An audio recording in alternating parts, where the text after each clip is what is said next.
Мислам дека владата ја гледа, односно СДСМ, ја гледа реконструкцијата низ две призми. Едната е стабилизација и зголемување на функционалноста на парламентарното мнозинство. И втората е некакво окрупнување на претениците како меѓучекор или како зголемување на притисокот кон останатите партии во собранието за уставните измени. Колку е поголема безнадежноста на власта, толку е посудбоносно времето и одлуките кои треба да се носат.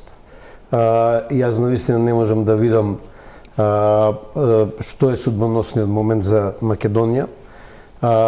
Избори, предвремени избори, паѓање, доаѓање на власт е нормална работа, нема ништо судбоносно во тоа. Многу политички партии кај нас криле за евроатлантските интеграции, за патриотизам, да се сочува државата, нацијата, а действувале да се спаси партијата на крај на краишта.